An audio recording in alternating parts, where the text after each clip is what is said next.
आज की क्लास में अपन पढ़ेंगे इंट्रोड्यूसरी एनिमल रिप्रोडक्शन। इंट्रोड्यूसरी एनिमल रिप्रोडक्शन के कुछ महत्वपूर्ण बिंदु, कुछ इंपॉर्टेंट पॉइंट लेंगे अपन, जैसे टाइप ऑफ प्लेसेंटा हो गया, अपरा जिसे बोलते हैं, उसके अलावा टाइप्स ऑफ यूट्रस हो गया, ठीक है, गर्भाशय की विभिन्न आकृतियां जो होती है, और उसके अलावा हो गया ओवेरीज,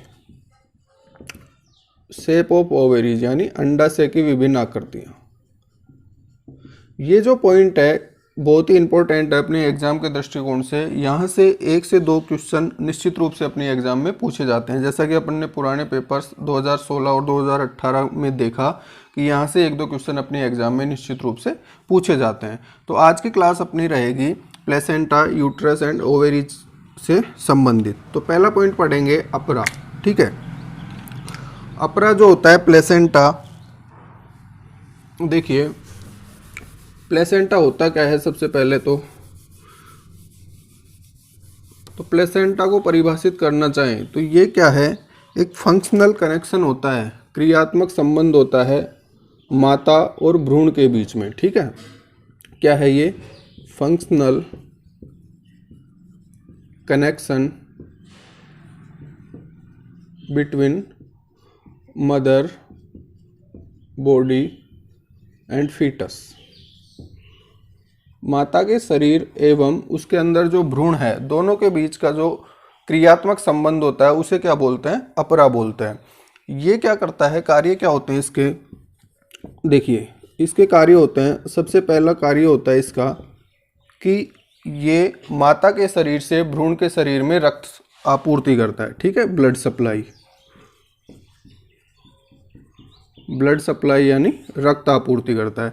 अब ब्लड सप्लाई में क्या क्या सप्लाई करेगा, ऑक्सीजन, ठीक है, तथा विभिन्न प्रकार के पोषक तत्व, पोषक पदार्थों की आपूर्ति किससे होती है, अपरा से होती है। ऑक्सीजन की आपूर्ति किससे होती है, अपरा के माध्यम से होती है।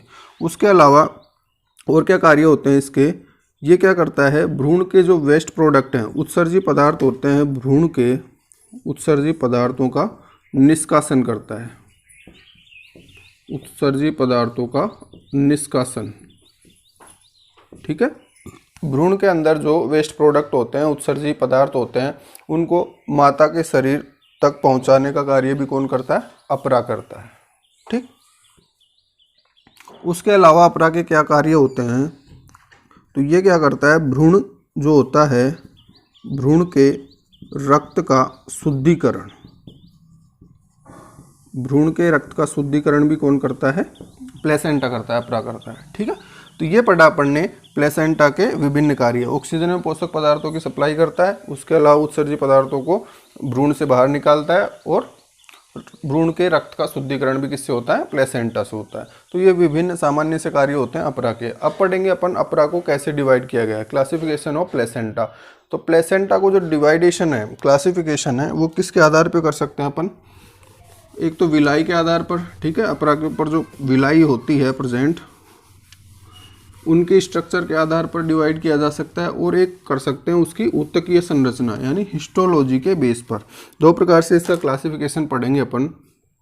देखिए नंबर 1 पढ़ेंगे विलाई के आधार पर, ठीक है, विलाई के आधार पर, और एक पढ़ेंगे on the base of histology यानी उसकी ऊतकीय जो संरचना है उसके आधार पर, ठीक है। ये क्या पढ़ना चाह रहे हैं अपन, प्लेसेंटा का क्लासिफिकेशन। तो देखिए विलाई के आधार पर जो अपरा होता है वो कौन कौन सा होता है, एक तो होता है डिफ्यूज टाइप का, diffused type, diffuse type. Diffuse type के अपरा में क्या होगा, मान लीजिए मैं इस चित्र के सहायता समझाने की कोशिश करूं तो ये प्लेसेंटा है, इसमें विलाई कैसे होंगे, डिफ्यूज्ड होंगे, वितरित होंगे, ठीक है, किसी एक जगह पे केंद्रित नहीं होते, सभी जगह पर वितरित होते हैं। इस प्रकार का जो प्लेसेंटा होता है ये किस में होता है, घोड़े में, यानी घोड़ी में होगा, ठीक है, घोड़े में तो होगा नहीं अपरा, घोड़ी में, उसके अलावा सुअर, मादा सुअर में, ठीक है, और किस में होता है, ऊंटनी में होता है। तो ये एग्जाम्पल है इसके डिफ्यूज प्लेसेंटा के। अपनी एग्जाम में क्वेश्चन क्या आएगा कि घोड़ी में किस प्रकार का अपरा पाया जाता है। ऑप्शन क्या दे देगा अपने को, डिफ्यूज दे देगा, कोटिलिडोनरी दे देगा, जोनरी दे देगा, कोई नहीं दे देगा। ठीक है, तो इसका आंसर किस आधार पे करेंगे अपन कि घोड़ी में कौन सा प्लेसेंटा है, डिफ्यूज प्लेसेंटा। उसके लिए अपने को एक क्लासिफिकेशन ध्यान में रखना पड़ेगा। ठीक है, डिफ्यूज का मतलब क्या होता है, विलाई उसकी अपरा की सतह पर वितरित होती है। ठीक है, किसी एक जगह पे केंद्रित नहीं होती, डिफ्यूज टाइप का हो गया। नंबर नेक्स्ट देखिए, इसमें दूसरा जो प्लेसेंटा होता है वो होता है कोटिलिडोनरी। कोटिलिडोनरी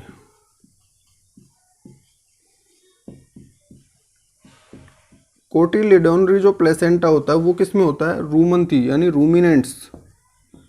रूमिनेंट्स जो एनिमल्स होते हैं जैसे गाय भैंस भेड़ बकरी जो भी होते हैं रूमिनेंट्स, उनमें किस प्रकार का प्लेसेंटा पाया जाता है, कोटिलिडोनरी प्लेसेंटा पाया जाता है। इसमें क्या होता है, जो विलाई होती है वो पर्टिकुलर बंचेज में होती है, एक जगह केंद्रित हो गई, दूसरी जगह हो गई, तीसरी जगह हो गई, ऐसे होगी। ठीक है, इसमें अलग अलग होती है। तो कोटिलिडोनरी प्लेसेंटा किस में होता है, रूमिनेंट्स में होता है। ये बहुत इंपॉर्टेंट है, यहाँ से अपनी एग्जाम में 2018 का जो पेपर हुआ था उसमें एग्जाम में क्वेश्चन भी पूछा गया था। ठीक है, कि रूमंथी जानवर में किस प्रकार का प्लेसेंटा, किस प्रकार का अपरा पाया जाता है। तो उसका आंसर क्या करना है अपने को, कोटिलिडोनरी करना है। तीसरे टाइप का जो प्लेसेंटा होता है वो होता है इसमें जोनेरी प्लेसेंटा। ठीक है, जोनेरी जो प्लेसेंटा होता है वो किस में पाया जाता है, मांसाहारी जानवरों में, या मैं बोल दूं कैनाइन। ठीक है, जैसे कुत्ता हो गया, बिल्ली हो गई, शेर हो गया, टाइगर हो गया, इस प्रकार के जो भी जानवर हैं कार्निवोरस मांसाहारी जो जानवर होते हैं उनमें किस प्रकार का प्लेसेंटा पाया जाता है, जोनेरी। तो अपनी एग्जाम के दृष्टिकोण से ये तीनों नाम अपने को ध्यान में रखने हैं। ठीक है, डिफ्यूज किस में होता है, कोटिलिडोनरी किस में होता है, और जोनेरी टाइप का प्लेसेंटा किस में होता है। ठीक, नेक्स्ट पॉइंट पे आते हैं अब, हिस्टोलॉजी के बेस पे क्लासिफिकेशन। तो देखिए, हिस्टोलॉजी के आधार पर अगर क्लासिफिकेशन करना चाहें अपन तो इसको विभाजित करें। देखिए, हिस्टोलॉजी का क्या मतलब है कि जो प्लेसेंटा है, अपरा है, उसमें विभिन्न प्रकार की लेयर्स होती है ऊतकों की। ठीक है, तो कितनी परत है ऊतक की, उसके आधार पे इसको डिवाइड किया गया है। तो इसको विभाजित करें अपन तो ये होता है, देखिए, पहला एपिथीलियोकोरियल। ठीक, एपिथीलियोकोरियल होता है एक, सिंडेस्मोकोरियल,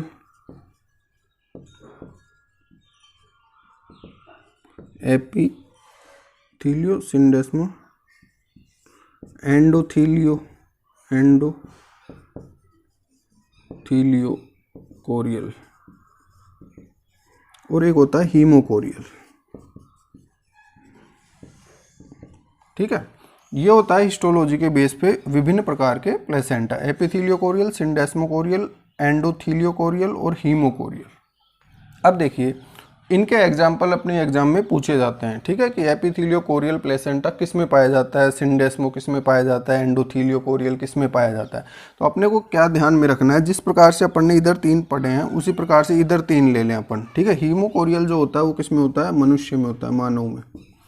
मानव में पाया जाने वाला जो प्लेसेंटा होता है वो हिस्टोलॉजी के बेस पे कैसा होता है, हीमोकोरियल होता है। अब तीनों की बात करें तो इनके जो एग्जाम्पल है इन तीनों के समान होते हैं। एपिथीलियोकोरियल किस में पाया जाता है, घोड़ी, सुअर व ऊँटनी में पाया जाता है। ठीक है, मेयर बोल दूँ, सो बोल दूँ और सी कैमल बोल दूँ, इनमें किस प्रकार का प्लेसेंटा है, एपिथीलियोकोरियल। और सिंडेस्मोकोरियल जो होता है ये किस में पाया जाता है, रूमंथी जानवरों में। ये ध्यान रखना है अपने को, यहाँ से अपने एग्जाम में क्वेश्चन पूछा जाता है कि रूमिनेंट्स में किस प्रकार का प्लेसेंटा होता है, सिंडेस्मोकोरियल होता है हिस्टोलॉजी के बेस पे, जबकि विलाई की संरचना के आधार पर किस प्रकार का होता है, कोटिलिडोनरी होता है।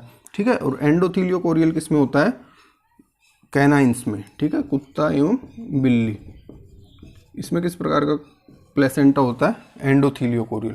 तो ये पढ़ा अपन ने प्लेसेंटा का क्लासिफिकेशन विलाई के आधार पे और हिस्टोलॉजी के आधार पे, विभिन्न प्रकार के इनकी नाम और इनके एग्जाम्पल। यहाँ से अपने एग्जाम में एक क्वेश्चन निश्चित रूप से आएगा, इसका स्क्रीनशॉट ले लीजिए, रिवाइज करने में आसानी रहेगी। ठीक है, बहुत इंपॉर्टेंट सा पॉइंट है ये। तो ये पढ़ा अपन ने क्लासिफिकेशन ऑफ प्लेसेंटा। अब पढ़ेंगे अपन क्लासिफिकेशन ऑफ यूट्रस, यानी गर्भाशय जो होता है उसकी संरचना के आधार पर उसको किस प्रकार से डिवाइड किया गया है। ठीक है, वो पढ़ेंगे। तो देखिए क्लासिफिकेशन अपन पढ़ना चाहें यूट्रस का।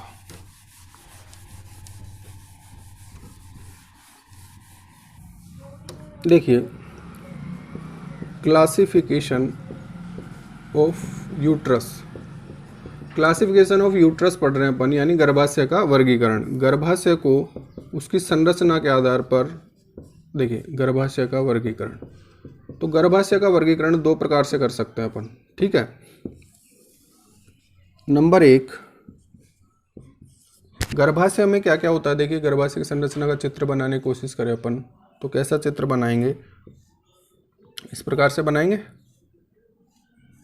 ये तो क्या होते हैं, इसमें हॉर्न्स होते हैं, और ये क्या होता है, इसका बॉडी ऑफ यूट्रस होती है। तो हॉर्न एवं बॉडी, ठीक है, हॉर्न एवं बॉडी ऑफ यूट्रस, बॉडी की साइज के आधार पर, साइज की तुलना करें, तुलना के आधार पर एक क्लासिफिकेशन पढ़ेंगे अपन ऐसे, ठीक है। जो यूट्रस है उसमें क्या क्या है, हॉर्न है दो और एक बॉडी है, तो उनकी तुलना करें, उनकी साइज की तुलना करें कि हॉर्न बड़े हैं या बॉडी बड़ी है, बॉडी बड़ी है या हॉर्न बड़े हैं, तो उनके आधार पर एक क्लासिफिकेशन कर देंगे अपन गर्भाशय का। और दूसरा जो क्लासिफिकेशन है, वर्गीकरण है, वो किस आधार पर करेंगे, गर्भाशय की आकृति, गर्भाशय दिखने में किस आकृति का है, आकृति के आधार पर। तो देखिए यहाँ पे नंबर एक, हॉर्न एवं बॉडी की साइज की तुलना के आधार पर डिवाइड करना चाहें तो तीन प्रकार से डिवाइड कर सकते हैं अपन, बाईपार्टिएट, बाईपार्टिएट टाइप का गर्भाशय। दूसरा कर सकते हैं अपन बाईकोर्नुएट, बाईकोर्नुएट। और तीसरा कर सकते हैं अपन डुप्लेक्स टाइप का गर्भाशय, डुप्लेक्स, ठीक है। ये क्या पढ़ा है अपन ने, नंबर एक क्लासिफिकेशन पढ़ रहे हैं कि यूट्रस की जो बॉडी है और यूट्रस के जो हॉर्न्स हैं उनकी साइज की तुलना के आधार पर गर्भाशय को तीन प्रकार से विभाजित कर सकते हैं अपन। बाईपार्टिएट हो सकता है, बाईकोर्नुएट हो सकता है और डुप्लेक्स हो सकता है। अब देखिए बाईपार्टिएट का क्या मतलब होता है। बाईपार्टिएट में क्या है कि जो हॉर्न्स हैं, यूट्रस के जो दोनों हॉर्न्स हैं उनकी साइज उसकी बॉडी की तुलना में छोटी होती है, ठीक है। ये तो क्या हो गया, हॉर्न ऑफ यूट्रस, ठीक है, ये दूसरा हॉर्न हो गया। ये क्या हो गया, बॉडी ऑफ यूट्रस हो गई, ठीक है। और ये इधर कंटिन्यू हो गया सर्विक्स में। तो यहाँ पे देखिए जो बाईपार्टिएट टाइप का गर्भाशय होता है उसमें हॉर्न्स की साइज छोटी होती है और बॉडी ऑफ यूट्रस की साइज बड़ी होती है इसकी तुलना में, ठीक। इसका जो एग्जाम्पल होता है बाईपार्टिएट का, वो क्या होता है, रूमिनेंट्स, गाय भैंस भेड़ बकरी जो भी होते हैं, रूमिनेंट्स यानी रूमंथी जानवर में किस प्रकार का गर्भाशय होता है, बाईपार्टिएट। और इसके अलावा क्या होता है, घोड़ी, घोड़ी में भी किस प्रकार का गर्भाशय पाया जाता है, बाईपार्टिएट का, ठीक है। घोड़ी का इंपॉर्टेंट है, कन्फ्यूजन होता है, अपने को क्या ध्यान रखना है, घोड़ी में बाईपार्टिएट टाइप का गर्भाशय पाया जाता है, ठीक। रूमंथी जानवरों में भी कौन सा होता है, बाईपार्टिएट। बाईपार्टिएट का मतलब क्या होता है ये देखा अपन। अब आते हैं अपन बाईकोर्नुएट पे। तो बाईकोर्नुएट में क्या होगा, जो हॉर्न की साइज है, ठीक है, हॉर्न्स की जो साइज होती है वो बॉडी की कंपेयर में बड़ी होती है। ये तो हो गए हॉर्न्स और ये हो गई इसकी बॉडी ऑफ यूट्रस। ये कंटिन्यू आगे सर्विक्स में। तो इस प्रकार का जो गर्भाशय होता है उसे क्या बोलते हैं अपन, बाईकोर्नुएट। ये किस में पाया जाता है, सूअर में, ठीक है, मादा जो सूअर है, सूअरी एवं ऊंटनी, इनमें किस प्रकार का गर्भाशय पाया जाता है, बाईकोर्नुएट टाइप का गर्भाशय पाया जाता है। नेक्स्ट देखिए डुप्लेक्स। डुप्लेक्स में क्या होता है, जो हॉर्न है और बॉडी है यूट्रस की, ये कहाँ कंटिन्यू आगे देखिए, ये क्या होता है, पूरी तरह से डिवाइडेड होता है दो भागों में, ठीक है। ये दोनों हॉर्न्स हो गए, एक हॉर्न से हो गया, दूसरा हॉर्न ये हो गया, एक बॉडी इधर हो गई, एक इधर हो गई, ये सर्विक्स तक कंटिन्यू रहता है, ठीक है। तो जो गर्भाशय होता है कंप्लीटली डिवाइडेड रहता है टू पार्ट्स में। इसे क्या बोलते हैं, डुप्लेक्स टाइप का गर्भाशय। ये किस में पाया जाता है, खरगोश में, ठीक है। इसका एग्जाम्पल क्या है, रेबिट। तो ये बहुत ही इंपॉर्टेंट से पॉइंट हैं। रूमंथी जानवर में किस प्रकार का गर्भाशय है, बाईपार्टिएट। ऊंटनी में किस प्रकार का है, बाईकोर्नुएट। खरगोश में किस प्रकार का है, डुप्लेक्स। तो यहाँ से अपने एग्जाम में इंपॉर्टेंट क्वेश्चन आने की संभावना रहती है। इसका स्क्रीनशॉट ले लीजिए। नेक्स्ट देखिए अब आकृति के आधार पर, ठीक है। तो दूसरा वर्गीकरण बनाया अपन ने आकृति के आधार पर, ये पढ़ेंगे। तो आकृति के आधार पर भी क्या करते हैं अपन, गर्भाशय को 3 प्रकार से विभाजित करते हैं, 3 भागों में विभाजित करते हैं। ठीक है, देखिए कैसे इसमें डिवाइड करेंगे अपन, वाई शेप। ठीक है, वाई आकृति का हो सकता है, दूसरा पढ़ेंगे अपन टी शेप हो सकता है, तीसरा पढ़ेंगे वाई एवं टी के मध्य की आकृति का। ठीक है, वाई शेप का क्या मतलब है, वाई आकृति का दिखाई देगा गर्भाशय। इसमें क्या होता है कि जो हॉर्न्स हैं और जो बॉडी ऑफ यूट्रस है, ठीक है, इसकी रेखा, इन दोनों के बीच का कोण कितना होता है, 45 डिग्री का होता है। ये इसमें नहीं जाना अपने को एंगल क्या है, अपने को क्या ध्यान रखना है कि इस प्रकार का जो गर्भाशय होता है वो दिखने में कैसा होता है, वाई आकृति का होता है, जबकि इस प्रकार का जो गर्भाशय है ये होता है टी शेप का, ऐसे होता है। ठीक है, ये ऐसे होगा वाई शेप में और ये कैसे होगा, टी शेप में। और इसमें क्या होता है, वाई एवं टी के मध्य का होता है। ठीक है, पूरा वाई भी नहीं होता और पूरा टी भी नहीं होता ये।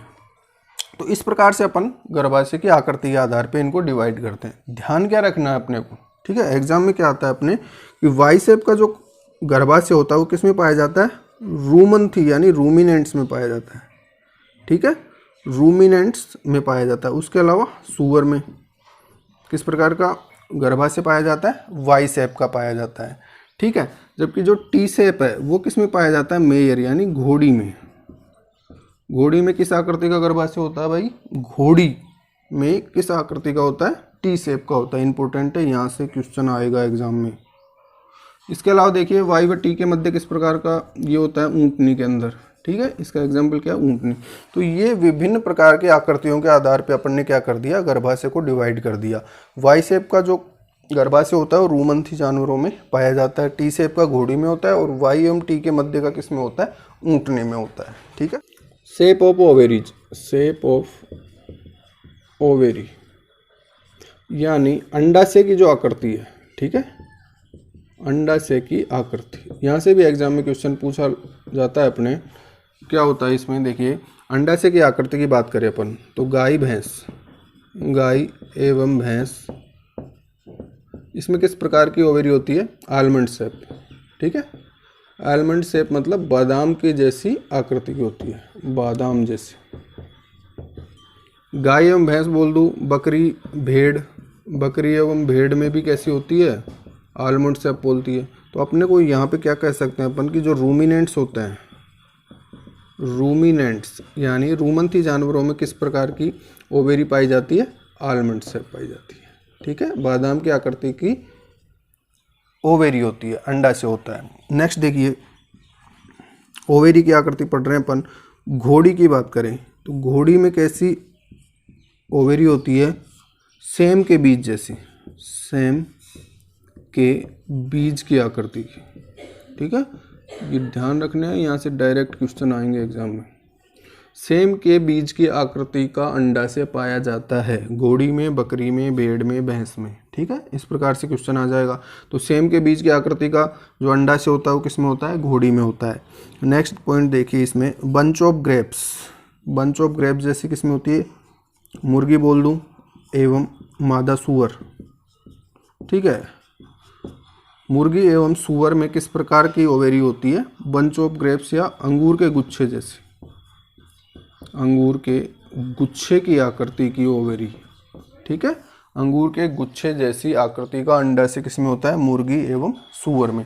तो ये पढ़ा अपन ने अंडाशय की आकृति का एक छोटा सा पॉइंट, यहाँ से अपने एग्जाम में क्वेश्चन आने की प्रबल संभावना रहती है। ठीक है, इसका स्क्रीनशॉट भी ले सकते हैं। तो ये छोटे छोटे पॉइंट पढ़े हैं अपन ने आज की क्लास में कि प्लेसेंटा क्या होता है, प्लेसेंटा का क्लासिफिकेशन क्या होता है, कौन से जानवरों में किस प्रकार का प्लेसेंटा पाया जाता है। ठीक है, उसके बाद में पढ़ा अपन ने यूट्रस की आकृति कैसी हो सकती है, किस प्रकार से क्लासिफाई किया जाता है। उसके बाद पढ़ा अपन ने टाइप्स ऑफ ओवेरी यानी आकृति के आधार पर ओवेरी कैसी कैसी होती है। तो बहुत इंपॉर्टेंट सा पॉइंट है, इसको अच्छे से ध्यान में रखना है। Thank you.